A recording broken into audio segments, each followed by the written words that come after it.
ارزقنا شفاة الحسين اللهم ارزقنا زيارة الحسين اللهم ارزقنا شفاة الحسين اللهم ارزقنا زیارت الحسین. کسی راوی سے کامل الزیارات میں موجود ہے، مسائل الشیعہ کتاب الحج میں روایت موجود ہے، امام جعفر صادق علیہ السلام اللہم صلی علی محمد و آل محمد.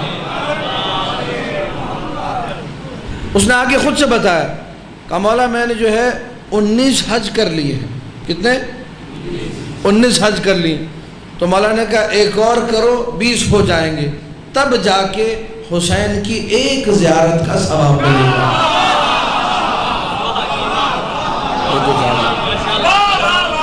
ذکر حسین ابن علی کو سنیے گا، تب جا کے ایک زیارت کا ثواب ملے گا. عجیب و غریب روایت ہے، واقعاً عقل انسانی کام کرنا چھوڑ دیتی ہے کہ یہ کیا سلسلہ ہے، کتنی عطا عجیب و غریب ہے پروردگار متعال کی حسین ابن علی کی. عقل سمجھ نہیں پاتی. راوی آیا مولا کی خدمت میں، امام جعفر صادق علیہ السلام کی بارگاہ میں، اللہم صلی علی محمد و آل محمد. پوری توجہ سے سنیے گا اس روایت کو.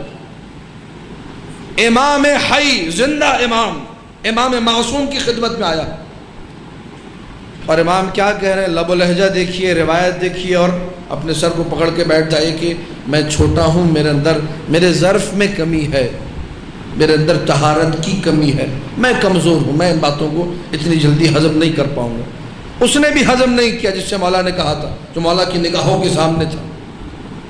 مولا نے کہا کتنا اچھا ہوتا تم اس عمل سے، کس عمل سے؟ جعفر صادق کی زیارت، زندہ امام کی زیارت، اس سے زیادہ افضل عمل انجام دیتے. اس نے کہا مولا یہ جملہ میرے دل پہ بڑا گراں گزرا ہے، میں سمجھ نہیں پایا، میں ہضم نہیں کر پایا. آپ کیا کہہ رہے ہیں؟ آپ کا محب ہوں، آپ کا چاہنے والا ہوں، آپ امام مفترض الطاعہ ہیں، آپ کی زیارت کو آیا ہوں، اور آپ کہہ رہے ہیں اس سے زیادہ افضل عمل. کہاں؟ اگر میرے غریب جب حسین کی زیارت کو جاتا. سلام اللہ علیک یا ابا عبداللہ. وہ عمل زیادہ افضل تھا. علماء نے ہیڈنگ لگائی، زندہ امام سے زیادہ فضیلت والی زیارت قبر حسین ابن علی کی ہے. چھٹے مولا ہی کا واقعہ ہے. بیمار ہوئے مدینہ میں، ایک شخص کو بھیجا، پیسے دیے، رستے کا خرچہ دیا، کہا جاؤ کربلا جا کر میرے لیے دعا کرو. یہ سیرت امام نے نسخہ بتایا، بیمار لا علاج ہے، شفا نہیں مل رہی ہے، کسی کو کربلا بھیجو، وہ تمہاری نیابت میں زیارت کرے، تمہارے لیے وہاں دعا کرے. اس بندے نے پیسے لیے، رستے کا خرچہ لیا. جب گھر سے نکل رہا تھا، خادم نے سنا، کہہ رہا تھا پتہ نہیں مجھے کیوں کربلا بھیج رہے ہیں، امام معصوم ہے، مفترض الطاعہ ہے، اگر ابھی امام اپنے ہاتھ اٹھائیں اللہ انہیں شفا دے دے گا، مجھے کربلا کس چکر میں بھیج رہے ہیں. میں نے کہا نا عقل میں یہ چیزیں نہیں آتی ہیں، اس جملے کو ذہن میں رکھیے گا. اور عقل میں نہیں آتی، کوئی یہ نہ کہے کہ آپ عقل کی مخالفت کر رہے ہیں. عقل حجت باطنی ہے، اللہ نے اسے نور قرار دیا. میں نے پہلے کہہ دیا عقل میں نقصان آ گیا عدم طہارت کی وجہ سے، عقل کمزور پڑ گئی دنیا میں رہنے کی وجہ سے، دنیا میں غرق ہونے کی وجہ سے. لہذا بات عقل میں نہیں آئے گی آسانی سے جب تک عقل نور آل محمد سے پاکیزہ نہ ہو جائے. کیوں پتہ نہیں مجھے کربلا بھیج رہے ہیں، ابھی جعفر صادق ہاتھ اٹھائے اللہ شفا دے گا. ظاہر چلا گیا، نوکر نے آ کے بتایا مولا کو، خادم نے بتایا مولا آپ نے جسے پیسہ دیا، جسے زیارت کے لیے بھیجا، وہ تو یہ کہہ رہا تھا. کہا وہ صحیح کہہ رہا تھا، اگر ابھی میں ہاتھ اٹھا دوں اللہ ابھی مجھے شفا دے گا، لیکن اسے یہ نہیں پتا اللہ نے روئے زمین پر ایسی جگہ قرار دی ہے جہاں جعفر صادق کو بھی اپنے لیے دعا کرانا اچھا لگتا. سمجھیے گا کربلا کو، اجابت الدعاء تحت قربتے، دعائیں قبول ہوتی ہیں قبہ حسین کے نیچے. ہر امام احترام کرتا ہے زائر حسین کا. ابو ہاشم جعفری کو 10ویں مولا نے بھیجا زیارت کے لیے، وہ گیا، جب واپس آیا امام گھوڑے پر سوار تھے. جیسے ہی پتہ چلا ابو ہاشم جعفری کربلا سے واپس آیا، ظاہر حسین ہے، مولا گھوڑے سے نیچے اتر آئے، کہا میں ظاہر حسین کے احترام میں اتر آؤں. احترام ظاہر حسین.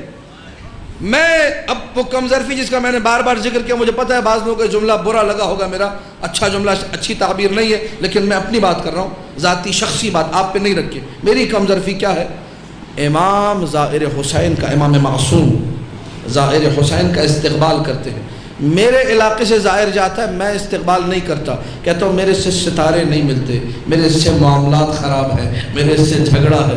میں ظاہر حسین کا عنوان بھلا دیتا ہوں، اپنے جھگڑے کو آگے لے آتا ہوں. ہاں اب بولیے یہ کم ظرفی ہے یا نہیں ہے؟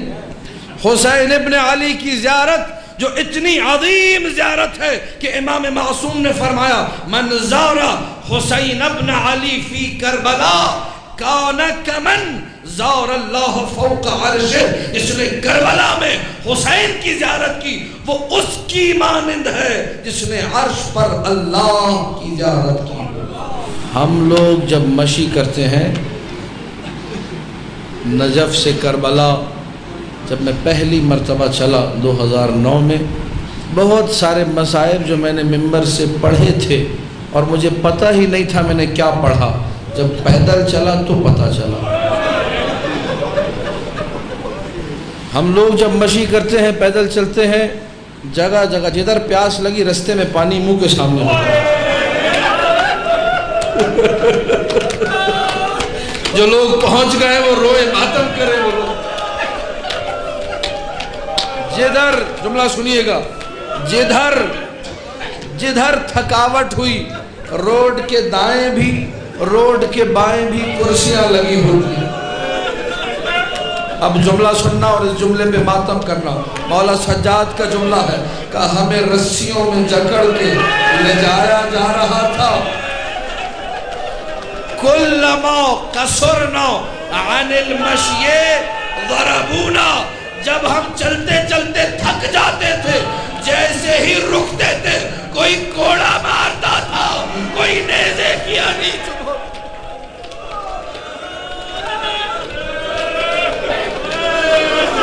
حسین کی زیارت ہے، حسین ابن علی کی زیارت ہے.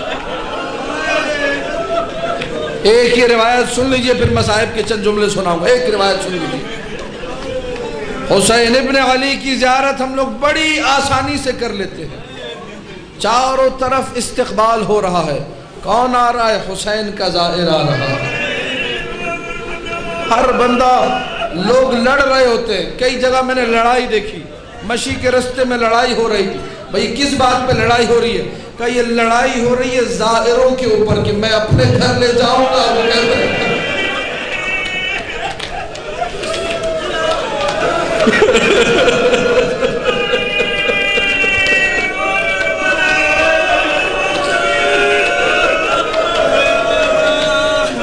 سمجھ میں آ رہی ہے آل محمد کی مظلومیت، سمجھ میں آ رہا ہے آل محمد کا درد. چاروں طرف ظاہر کا استقبال ہو رہا ہے. زیارت ان لوگوں نے کی تھی، جملے سنیے، مجھے اجازت دیجئے جملے عرض کروں. زیارت ان لوگوں نے کی تھی جو متوکل کے زمانے میں سالوں کا سفر پیدل کر کے زیارت ہوا. مہینوں چلتے تھے، جب روضہ حسین کے سامنے پہنچتے تھے گر جاتے تھے. مولا اب ہم سے قدم نہیں